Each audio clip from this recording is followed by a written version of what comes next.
Shalom anak-anak, selamat pagi. Sebelum kita memulai renungan pada pagi hari ini, marilah kita menyanyikan lagu Bekerja Kristus yang Mulia. Yuk bangkit berdiri.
Anak-anak, sebelum kita mendengarkan firman Tuhan, marilah kita siapkan hati dan pikiran kita dengan memujikan karya terbesar.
Selamat pagi anak-anak. Sebelum kita melakukan aktivitas kita, terutama anak-anak yang mau belajar, baik yang di sekolah maupun yang ada di rumah, kita akan sedikit membaca firman Tuhan. Dan sebelum itu kita berdoa dulu ya. Bapa yang ada di surga, terima kasih pagi ini kami boleh bersama-sama untuk renungan pagi. Tuhan kiranya juga selalu sertai kami, baik yang ada di sekolah maupun yang ada di rumah. Bapa yang ada di surga, kiranya Engkau juga hadir di tengah-tengah kami dan menguatkan hati kami, supaya kami juga lebih sungguh-sungguh di dalam kami menjalankan tugas dan kewajiban kami. Renungan pada pagi ini hanya kami pinta, kami mohon, hanya demi Putra-Mu yang tunggal, Tuhan kami, Yesus Kristus. Terima kasih Bapa. Amin. Selamat pagi anak-anak. Untuk pagi ini Pak Tomo akan sedikit membacakan firman Tuhan, yaitu yang tertulis dalam Yohanes 13 ayat 34. Aku memberikan perintah baru kepada kamu, yaitu supaya kamu saling mengasihi sama seperti aku telah mengasihi kamu. Demikian pula kamu harus saling mengasihi. Ayat nasnya yang tadi tertulis dalam Yohanes 13 ayat 34. Anak-anak, pagi ini Pak Tomo sedikit akan bercerita atau mendongeng sebentar. Biasanya ada kaitannya dengan fabel atau cerita tentang hewan. Anak-anak kenal yang namanya platypus ya. Anak-anak coba. Nah ini adalah gambar platypus. Mungkin anak-anak kelas 5, kelas 6 tahu ya. Ini hewan yang hidup di daerah Indonesia Timur, juga di Australia dan di Selandia Baru ya. Jadi ini adalah hewan yang merupakan perpaduan antara bebek dan berang-berang ya, seperti musang tapi hidup di air. Ini perpaduan dua hewan yang namanya platypus yang hidup di daerah Indonesia Timur, di Australia dan di Selandia Baru. Dongengnya begini anak-anak, ceritanya demikian. Di suatu tempat ya, di sungai ya, itu hiduplah ada beberapa hewan yang ada di situ. Ada bebek, ada ikan, ada anjing yang ada di situ, yang di darat ya anjingnya. Mereka berkawan ya anak-anak, dan juga ada ikan di situ banyak sekali. Nah, platypus ini bermain-main sama bebek ya, saking asiknya. Dan juga dia bermain dengan ikan dan sebagainya. Nah, suatu saat anjing itu melihat platypus sedang asik-asiknya dengan bebek. Nah, tapi karena anjing itu merasa iri, maka anjing itu mengatakan platypus, "Hei platypus, kamu tuh dari kelompok mana? Dari kelompok mana?" Dia mengulangi perkataan seperti itu. "Kok kamu selalu asik dengan teman-temanmu? Kali ini kamu dengan bebek berbincang-bincang. Kemarin dengan ikan, kemarin lagi dengan berang-berang. Sehingga temanmu kok banyak sekali. Kamu jadi masuk kelompok jenis mana? Tidak seperti aku." Anjing mengatakan seperti itu. Mengatakan pada platypus seperti itu. Kan anjing mengatakan seperti itu karena boleh dikata dia merasa iri hati anak-anak ya. Karena anjing itu hanya bermain pada kelompok atau populasinya sendiri, anjing dengan anjing, jadi dia tidak punya teman. Apalagi dengan kucing anak-anak, mereka selalu bertengkar. Nah, anak-anak, setelah anjing mengatakan pada platypus itu, akhirnya platypus merasa kecewa anak-anak. Dia termenung, dia merasa, kok aku dikatakan seperti itu? Karena anjing mengatakan, kamu dari kelompok mana? Bebek tidak, berang-berang juga tidak. Kamu juga hidupnya bisa di darat dan di air. Bahkan yang lebih menyakitkan hati pada platypus itu dia dikatakan, dia juga bisa bertelur, melahirkan dan juga menyusui. Jadi kalau ditanya itu identitas platypus itu kadangkala bingung ya, dia masuk kelompok hewan mana. Nah, dikatakan oleh anjing seperti itu, maka platypus itu termenung sedih. Dia sedih sekali anak-anak karena dikatakan kelompok mana, kelompok hewan mana. Namun dalam kesedihan itu ada temannya yaitu bebek mengatakan, jangan sedih platypus, kau justru adalah hewan yang sangat keren sekali. Karena kamu bisa berteman dengan siapapun. Tidak seperti anjing yang tidak mempunyai teman banyak. Dia hanya pada jenisnya saja. Dan dia selalu tidak bisa berteman dengan kelompok lain. Maka dari itu platypus merasa lega. Ternyata ada temannya yang selalu ingin membesarkan hatinya supaya dia juga tidak merasa sedih. Seketika itu juga anjing meninggalkan mereka. Namun platypus tetap senang karena ada temannya yang membantu.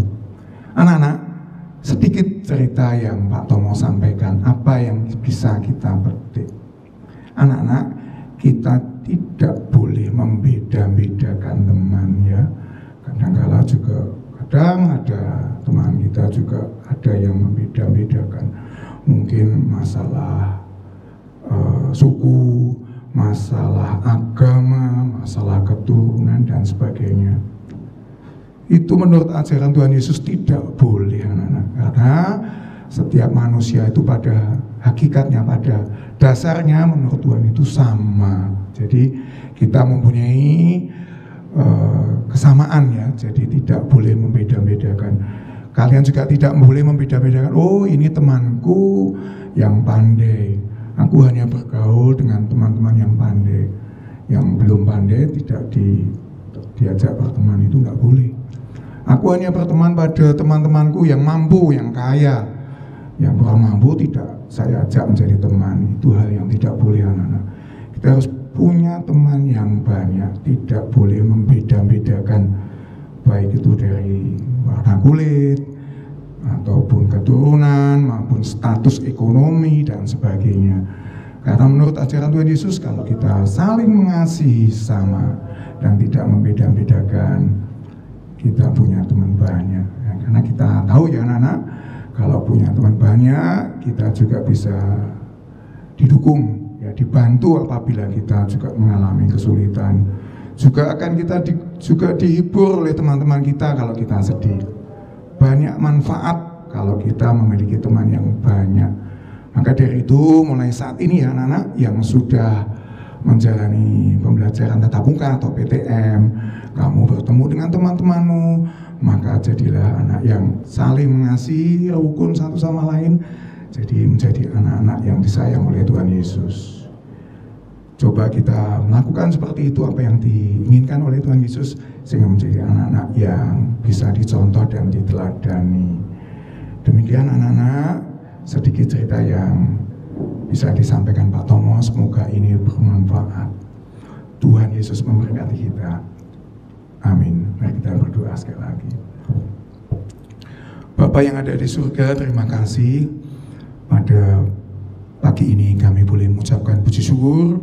Tuhan telah memberikan kesempatan kepada kami untuk sedikit membaca firman-Mu dan mendengarkan firman-Mu. Bapa, kiranya apa yang kami lakukan ini dapat bermanfaat, supaya kami juga saling mengasihi, baik itu mengasihi teman, mengasihi saudara, mengasihi orang tua, mengasihi guru, dan lebih lagi mengasihi Tuhan. Bapa yang ada di surga, kami sudah ikut di dalam pembelajaran PTM, pembelajaran tatap muka, dan sebagian lagi juga ada murid-murid kami yang masih menjalani pembelajaran di rumah. Tuhan kiranya juga semangati mereka supaya mereka lebih termotivasi dan lebih sungguh-sungguh di dalam menjalankan tugasnya. Tuhan berikan kepada kami sekalian kesehatan, karena COVID-19 ini belum selesai. Tuhan kiranya juga berikan kesehatan pada kami, sehingga kami juga dapat melakukan tugas dan kewajiban kami dengan lebih optimal. Bapa yang ada di surga, kami serahkan kegiatan kami dan aktivitas kami dari pagi hingga siang nanti hanya ke dalam tangan kuasa-Mu. Hanya di dalam nama Tuhan kami Yesus Kristus, kami mengucapkan puji syukur dan terima kasih kami. Amin. Nah anak-anak, setelah kita mendengarkan firman Tuhan, marilah tutup renungan pada pagi hari ini dengan memujikan pekerja Kristus yang mulia.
Sekian renungan pada pagi hari ini. Tetap semangat belajar ya anak-anak. Tuhan Yesus memberkati. Dadah.